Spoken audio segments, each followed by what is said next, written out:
नमस्कार माझ्या सर्व भावी शिक्षक मित्रांनो. टीईटी 2025 मध्ये आपल्याला जे अति आवश्यक मानसशास्त्राचे जे प्रश्न येणार आहेत त्या प्रश्नांच्या तयारीसाठी मी हा व्हिडिओ तुमच्यासाठी घेऊन आलेलो आहे. तुम्ही व्हिडिओ एकदा पहा आणि आपल्या चॅनलला एकदा सबस्क्राईब करा. ठीक आहे. तर मानसशास्त्र त्याचे स्वरूप आणि व्याप्ती जी आहे ती आपण आज या व्हिडिओच्या माध्यमातून अभ्यासणार आहोत.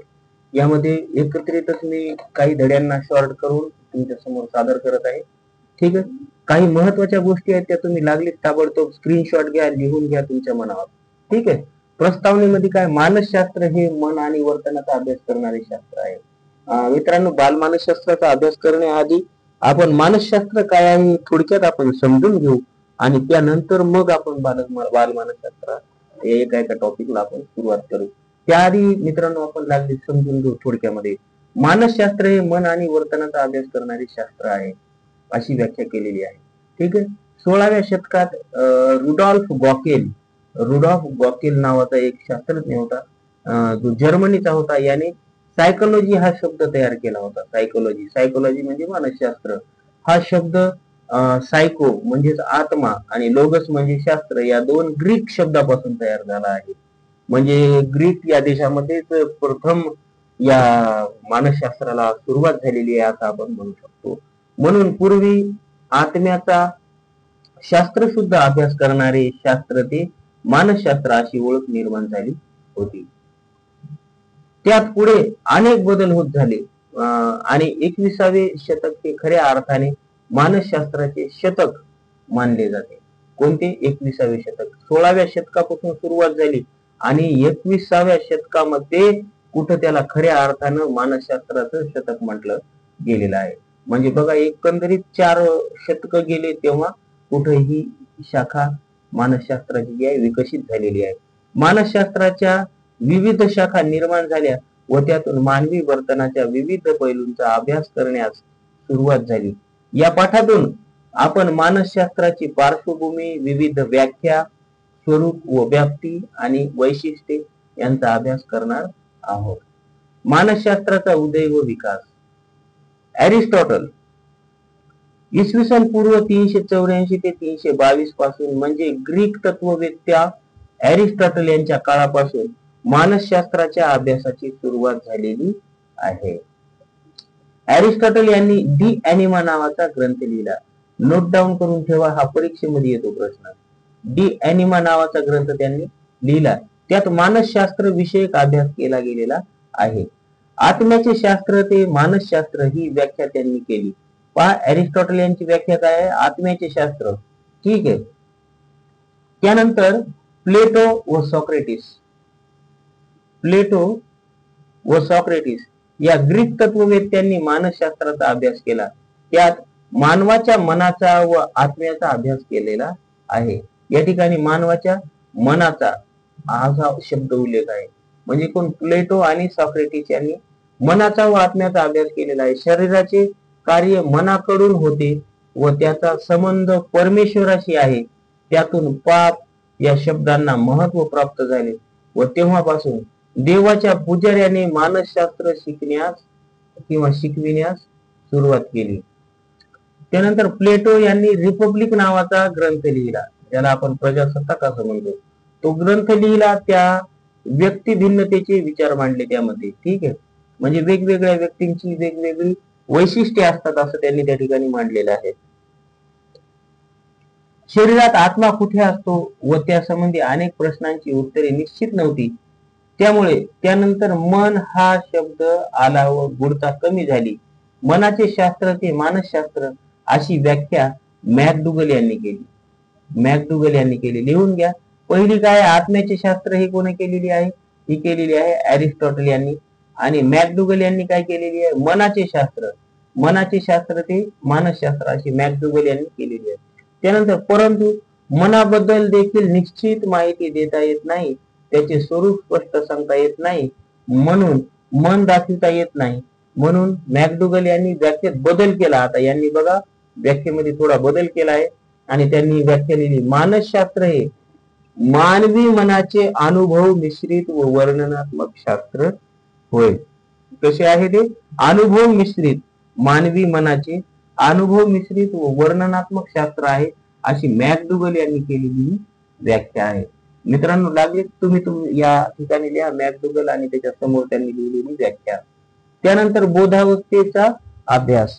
बोधावस्थेचा अभ्यास जो आहे तो 19व्या शतकाच्या मानसशास्त्रात प्रायोगिक पद्धतीचा अवलंब झाला. 1879 मध्ये विल्यम वुंट यांनी जर्मनीतील लाइप्झिग विद्यापीठात पहिली मानसशास्त्रीय प्रयोगशाळा सुरू केली. पहिली प्रयोगशाळा 1879 मध्ये विल्यम वुंट यांनी जर्मनी मधल्या लाइप्झिग विद्यापीठामध्ये सुरू करण्यात आलेली आहे आणि ती पहिली मानसशास्त्रीय प्रयोगशाळा होती. ठीक आहे. त्यांनी प्रायोगिक मानसशास्त्राचे जनक म्हणतात त्यांना कशाचे प्रायोगिक मानसशास्त्राचे जनक म्हणतात, कारण मानसशास्त्रामध्ये सर्वप्रथम कोणी जर हे केला असेल प्रयोग केला असेल तर तो केलेला आहे काय नाव आहे त्यांचं विल्यम वुंट यांनी केलेला आहे. ठीक आहे, विल्यम वुंट यांनी केलेला आहे.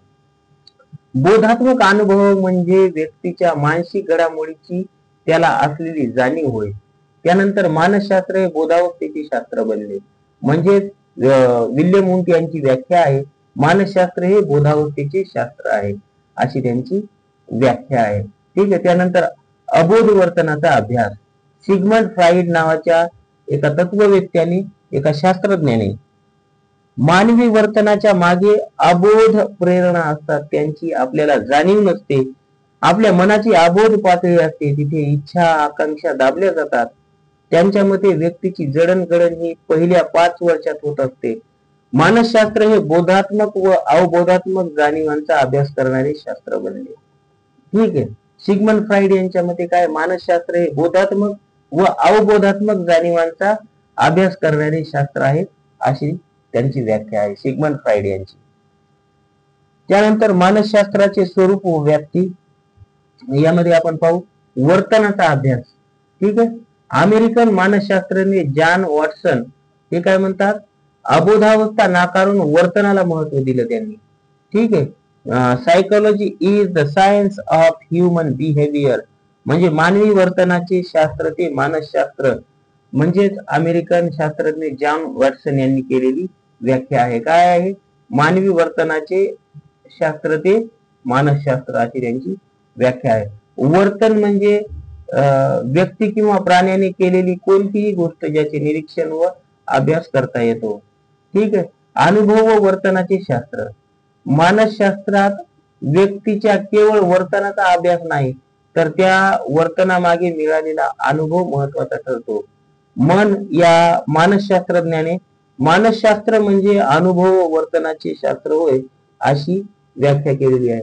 काही जणांनी या ठिकाणी बघा अनुभव ऐवजी काय वापरलेलं आहे जॉन वॉटसन यांनी वर्तन वापरलेलं आहे.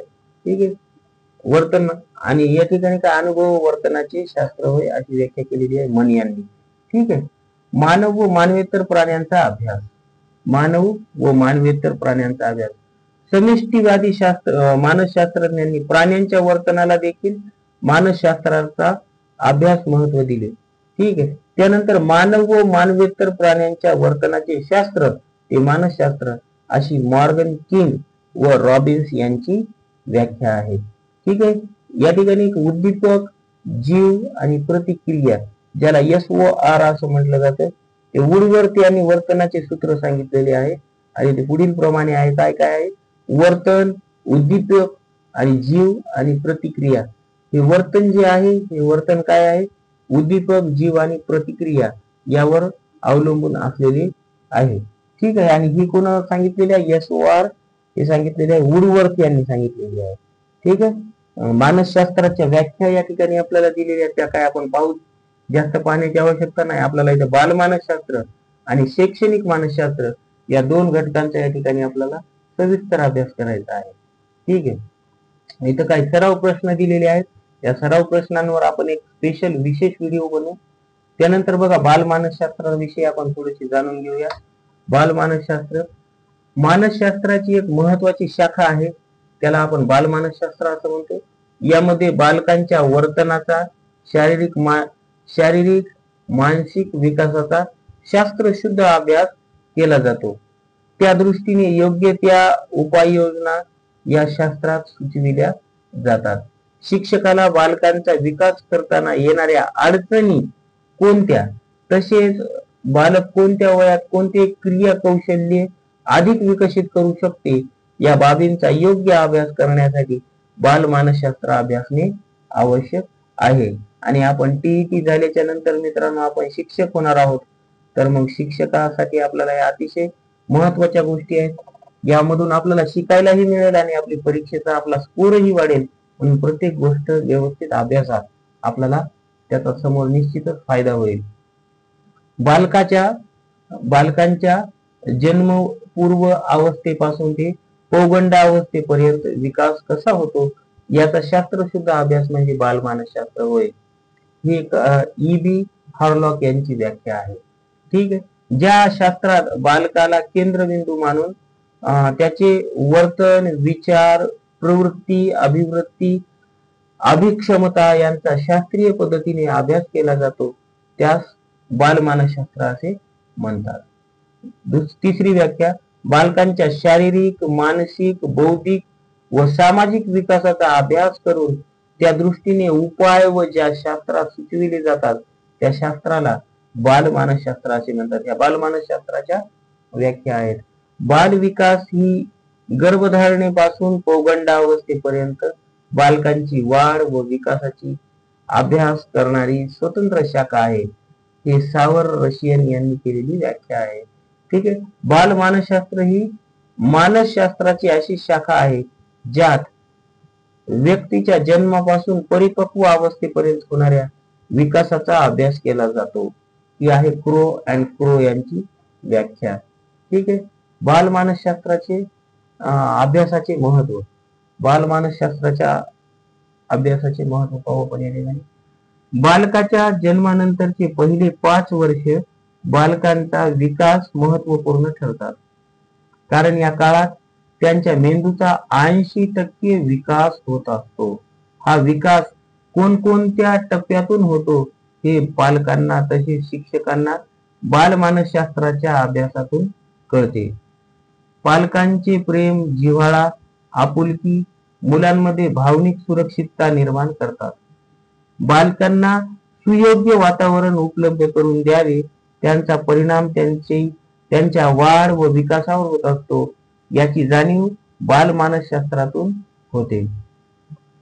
वाढ व विकासाचे जे टप्पे आहेत ते कोणते टप्पे आहेत, तसेच कोणत्या टप्प्यावर कोणती कारक कौशल्ये विकसित होतात या घटनांची कल्पना होते.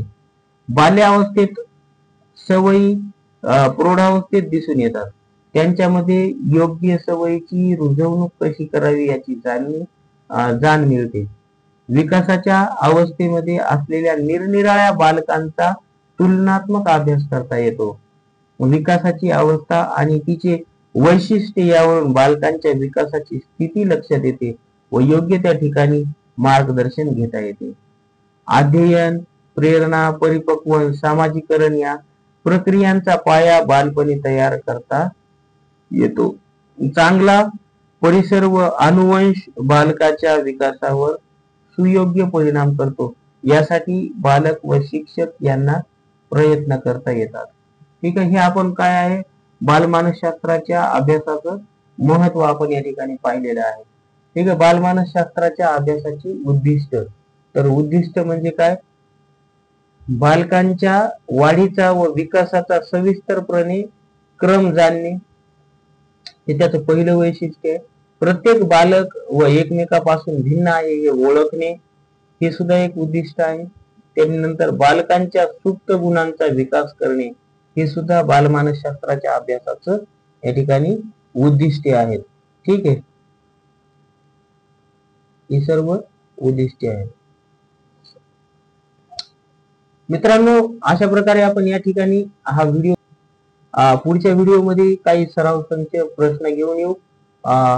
व्हिडिओ आवडला असेल, माहितीपूर्ण वाटत असेल तर व्हिडिओला एकदा लाईक करा आणि कोणत्या टॉपिकवर तुम्हाला व्हिडिओ पाहिजे ते सुद्धा तुम्ही कमेंट मध्ये कळवा. तुमच्यासाठी लागलीच एक व्हिडिओ घेऊन येईल. तोपर्यंत नमस्कार. जय हिंद, जय महाराष्ट्र.